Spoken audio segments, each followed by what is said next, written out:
মধ্যরাত থেকে শ্রীলঙ্কায় জরুরি অবস্থা, নিহতের সংখ্যা বেড়ে 290, হামলার পেছনে বিদেশি নেটওয়ার্ক বলছে সরকার। কাল দেশে পৌঁছাবে শেখ সেলিমের নাতি জায়ানের মৃতদেহ, বাংলাদেশে হামলার আশঙ্কা নেই জানালেন স্বরাষ্ট্রমন্ত্রী। ব্রুনেইয়ের ব্যবসায়ীদের বাংলাদেশে বিনিয়োগের আহ্বান প্রধানমন্ত্রীর, সুলতান বলকিয়ার সাথে বৈঠক, 6 সমঝোতা স্মারক সই। বঙ্গমাতা গোল্ড কাপে বাংলাদেশের শুভ সূচনা, কৃষ্ণা স্বপ্নার নৈপুণ্যে 2-0 গোলে হারল আরব আমিরাত।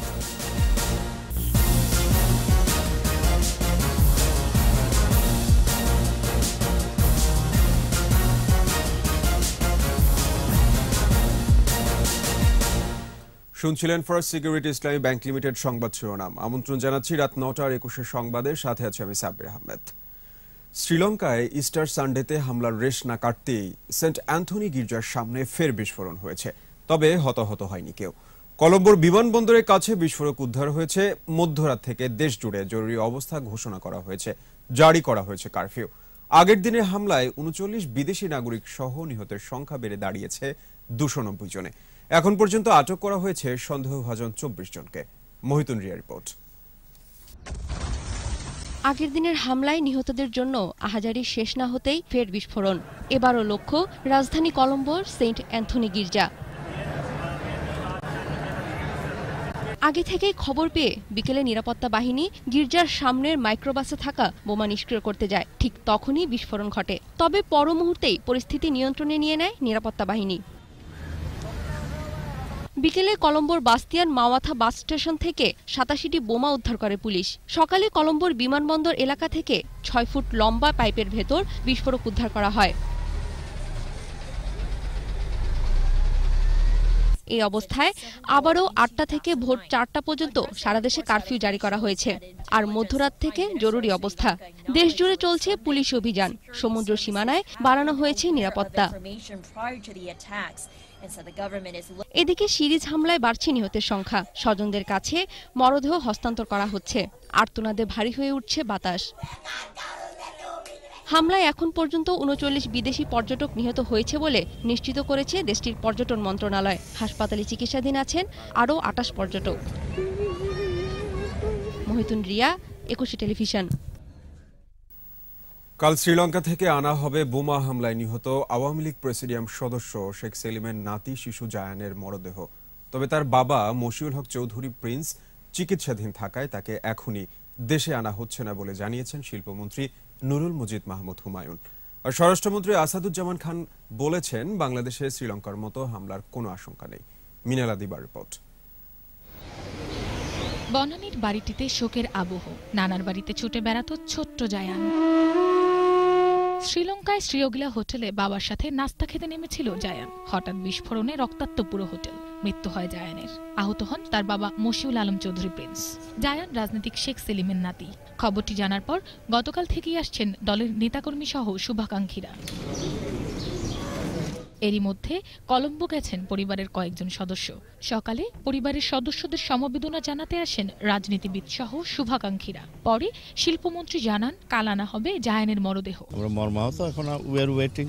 আর মাননীয় প্রধানমন্ত্রী বাইরে আছেন, ব্যাপারে ওনারা আসবেন, লাস্ট নিয়ে আসা হবে। অনেকেই তো জানে না যে মৃত্যু হয়েছে। বনানীর বাড়িতে আসেন স্বরাষ্ট্রমন্ত্রী আসাদুজ্জামান খান কামাল। তিনি সমবেদনা জানান পরিবারের সদস্যদের। পরে মন্ত্রী জানান, বাংলাদেশে কলম্বোর হামলার মতো হামলার আশঙ্কা নেই। আমাদের নিরাপত্তা বাহিনী, এই দেশের জনগণ এই ধরনের জঙ্গিবাদ, এই ধরনের সন্ত্রাসবাদকে পছন্দ করে না, আশ্রয় প্রশ্রয় দেয় না, এই নীতিতে বিশ্বাস করে না বলেই আমরা আমাদের দেশ মোটামুটি শান্ত রয়েছে। স্কুলের 2য় শ্রেণীর ছাত্র 8 বছরের জায়ান বাবা মায়ের সাথে ঘুরতে গিয়েছিল শ্রীলঙ্কায়। মিনালা দিবা, 21 টেলিভিশন, ঢাকা। দর্শক, জায়ানের এই মৃত্যু সত্যি মেনে নেওয়ার মতো নয়। প্রত্যেকটি সন্তান বেঁচে থাকুক তার বাবা মায়ের বুক ভরে। চলে যাচ্ছি পরবর্তী সংবাদে। ব্রুনেইয়ের ব্যবসায়ীদের বাংলাদেশে বিনিয়োগের আহ্বান জানিয়েছেন প্রধানমন্ত্রী শেখ হাসিনা। বাণিজ্য সম্প্রসারণে দুই দেশের সহযোগিতা অব্যাহত থাকবে বলেও আশ্বাস দিয়েছেন তিনি। এদিকে দুই দেশের মধ্যে কৃষি, সংস্কৃতি ও শিল্প, যুব ও ক্রীড়া, মৎস্য, পশু সম্পদ এবং জ্বালানি খাতে 6 সমঝোতার স্মারক সই হয়েছে। অন্যদিকে প্রধানমন্ত্রীর সাথে বৈঠকে ব্রুনেইয়ের সুলতান রোহিঙ্গাদের ফেরত পাঠাতে সব ধরনের উদ্যোগ নেওয়া উচিত বলে মন্তব্য করেন। বিস্তারিত জানাচ্ছেন আকবর হোসেন সুমন। 3 দিনের রাষ্ট্রীয় সফরের দ্বিতীয় দিনে ব্রুনেইতে এম্পায়ার হোটেল অ্যান্ড কান্ট্রি ক্লাবে দেশটির ব্যবসায়ী মহলের সঙ্গে বৈঠক করেন প্রধানমন্ত্রী শেখ হাসিনা। দুই দেশের ব্যবসায়ী প্রতিনিধিদের সঙ্গে বিনিয়োগ ও ব্যবসার ধরন নিয়ে মত বিনিময় হয়। বাংলাদেশে বিনিয়োগের অনুকূল পরিবেশের কথা তুলে ধরেন প্রধানমন্ত্রী শেখ হাসিনা।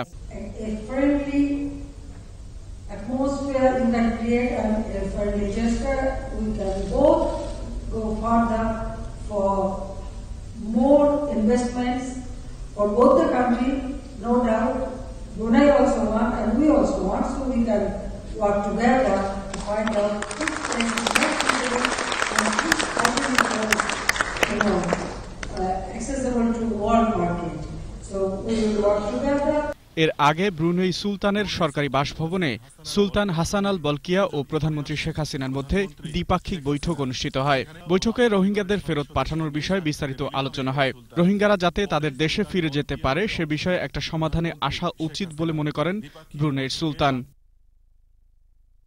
বৈঠকে বাংলাদেশ ও ব্রুনেই সহ দক্ষিণ ও দক্ষিণ পূর্ব এশিয়া অঞ্চলের ওআইসি-ভুক্ত 5 রাষ্ট্র নিয়ে আঞ্চলিক অর্থনৈতিক ফোরাম গঠনের প্রস্তাব দেন শেখ হাসিনা।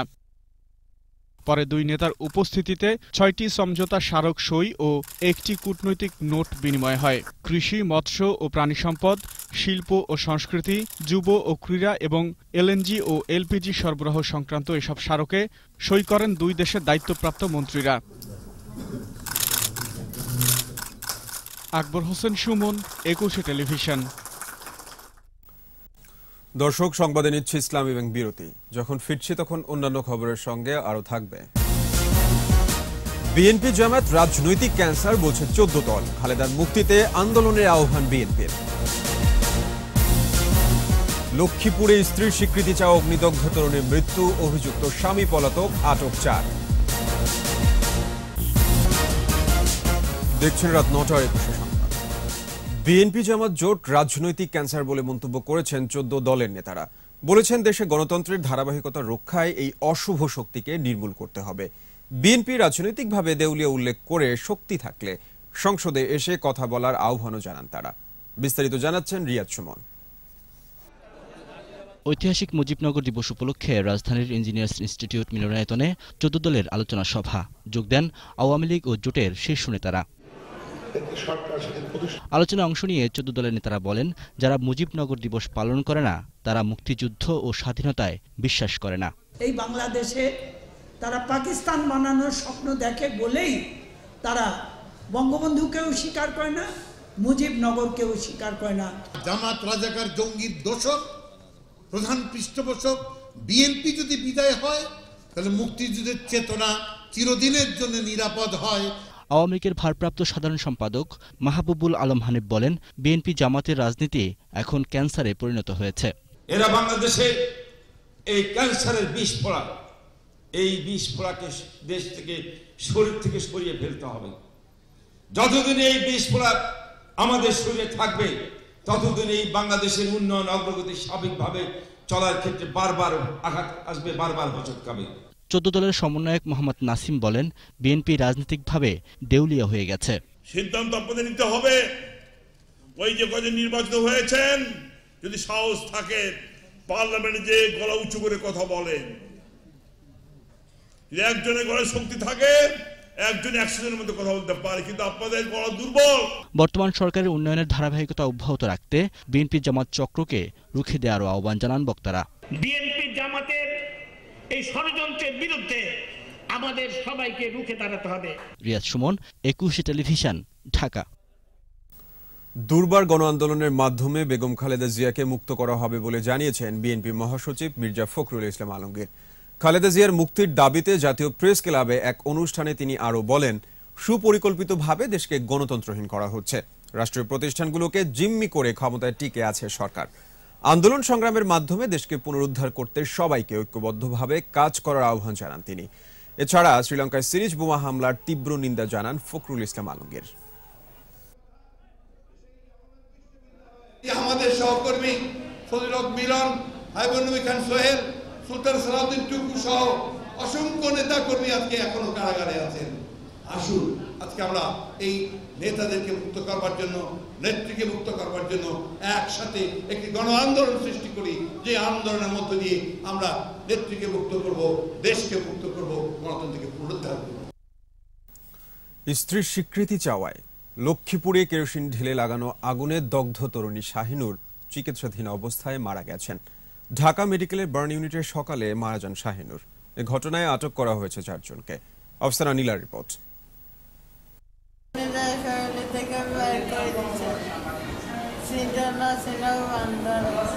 না চেনার ভান করে আগুন দিয়েছে সে আমার গায়ে। লক্ষ্মীপুরের সালাউদ্দিনের বিরুদ্ধে মৃত্যুর আগে এমনি অভিযোগ করে গেলেন শাহিনুর। কি নাম তার? সোমবার সকালে ঢাকা মেডিকেল কলেজের বার্ন ইউনিটে মৃত্যুর কোলে ঢলে পড়ে সে। রোববার রাতে শাহনুরকে আশঙ্কাজনক অবস্থায় ঢাকা মেডিকেলে পাঠানো হয়। তার শরীরের 55% পুড়ে গিয়েছিল বলে জানান চিকিৎসক। 55% ফ্লেম বার্ন ছিল, তার সাথে সাসপেক্টেড ইনহেলেশন ইনজুরি ছিল। রাতের বেলা তাকে রিঅ্যাসেস করে আমরা আইসিইউতে রাখি। সকালবেলাও আমরা ফলো আপ দিই, দেখার পর দেখা যায় যে তার স্যাচুরেশন অনেক কম ছিল। ময়নাতদন্ত শেষে আইনি প্রক্রিয়ায় শাহিনুরের পরিবারের কাছে হস্তান্তর করা হবে তার মৃতদেহ, এমনি জানিয়েছে হাসপাতাল কর্তৃপক্ষ। এখন এটা পোস্টমর্টম হবে, পোস্টমর্টম পরে তার দেশের বাড়ি নিয়ে যাবে। ঘটনা বিস্তারিত যাচাই বাছাই করে পরবর্তীতে আইনগত ব্যবস্থা হবে। মৃত্যুর আগে হাসপাতালে চিকিৎসাধীন অগ্নিদগ্ধ শাহিনুর সাংবাদিকদের জানান, লক্ষ্মীপুরের আইয়ুবনগরের সালাউদ্দিনের সাথে 1.5 বছর আগে গোপনে বিয়ে হয় তার। স্ত্রীর স্বীকৃতি চেয়ে সালাউদ্দিনের বাড়িতে গেলে তার শরীরে কেরোসিন ঢেলে আগুন ধরিয়ে দেয়া হয়। রোববার বিকেলে আইয়ুবনগর এলাকার একটি সয়াবিন ক্ষেত থেকে দগ্ধ অবস্থায় শাহিনুরকে উদ্ধার করে স্থানীয়রা। এদিকে এ ঘটনায় জিজ্ঞাসাবাদের জন্য আইয়ুবনগর এলাকার ইউপি সদস্য হাফিজ উল্লাহ ও শাহিনুরের স্বামী সালাউদ্দিনের ভাই সহ 4 জনকে আটক করা হয়েছে। পলাতক রয়েছে অভিযুক্ত সালাউদ্দিন। আফসানা নীলা, 21 টেলিভিশন। আমাদের সাপ্তাহিক আয়োজন সোশ্যাল ইসলামী ব্যাংক লিমিটেড সম্ভাবনার বাংলাদেশ।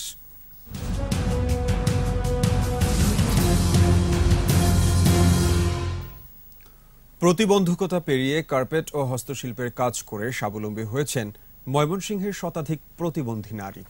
2000 সালে প্রতিবন্ধী নারীদের স্বাবলম্বী করতে ময়মনসিংহে একটি ক্লাব প্রতিষ্ঠা করে ফ্রান্স ভিত্তিক তেইজি ব্রাদার কমিউনিটি। একে কেন্দ্র করেই ভাগ্য ফিরেছে শতাধিক প্রতিবন্ধী নারীর। তাদেরই একজন পালপাড়ার ময়না আক্তার। 2008 সালে ট্রেন দুর্ঘটনায় পা হারান তিনি। প্রতিবন্ধী ময়নার জীবন কিভাবে চলবে এই নিয়ে দিশেহারা হয়ে পড়ে পরিবার। এক প্রতিবেশীর পরামর্শে যোগ দেন মহিলা ক্লাবের কার্পেট কারখানায়। কাজ শিখে ময়না এখন স্বাবলম্বী। আজ থেকে টানা 2 দিন বন্ধ হিলি স্থলবন্দর। শবে বরাতে বাংলাদেশে সরকারি ছুটিতে আমদানি রফতানি বন্ধ থাকে। মঙ্গলবার পশ্চিমবঙ্গের দক্ষিণ দিনাজপুর জেলায় লোকসভা নির্বাচনের কারণে বন্ধ থাকবে বন্দর। তবে ইমিগ্রেশন চেকপোস্ট দিয়ে 2 দেশের মাঝে যাত্রী পারাপার কার্যক্রম চালু রয়েছে। টাঙ্গাইলের ঘাটাইলে শেষ হলো 3 দিনের popular life insurance cup golf tournament. পুরস্কার বিতরণী অনুষ্ঠানে প্রধান অতিথি ছিলেন ঘাটাইল এরিয়া কমান্ডার 19 পদাতিক ডিভিশনের GOC major general Mizanur Rahman Shamim. বিশেষ অতিথি ছিলেন পপুলার লাইফ ইন্স্যুরেন্স ব্যবস্থাপনা পরিচালক ও সিইও এবং বাংলাদেশ ইন্স্যুরেন্স ফোরামের প্রেসিডেন্ট বিএম ইউসুফ আলী।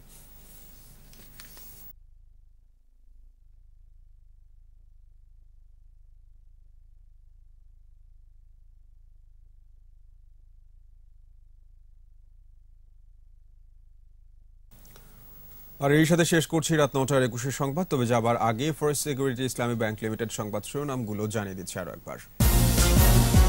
মধ্যরাত থেকে শ্রীলঙ্কায় জরুরি অবস্থা, নিহতের সংখ্যা বেড়ে 290। হামলার পেছনে বিদেশি নেটওয়ার্ক বলছে সরকার। কাল দেশে পৌঁছাবে শেখ সেলিমের নাতি জায়ানের মৃতদেহ। বাংলাদেশে হামলার আশঙ্কা নেই জানলেন স্বরাষ্ট্রমন্ত্রী। ব্রুনেইয়ের ব্যবসায়ীদের বাংলাদেশে বিনিয়োগের আহ্বান প্রধানমন্ত্রীর। সুলতান বলকিয়ার সাথে বৈঠক, 6 সমঝোতা স্মারক সই। বঙ্গমাতা গোল্ড কাপে বাংলাদেশের শুভ সূচনা। কৃষ্ণা স্বপ্নার নৈপুণ্যে 2-0 গোলে হারল আরব আমিরাত।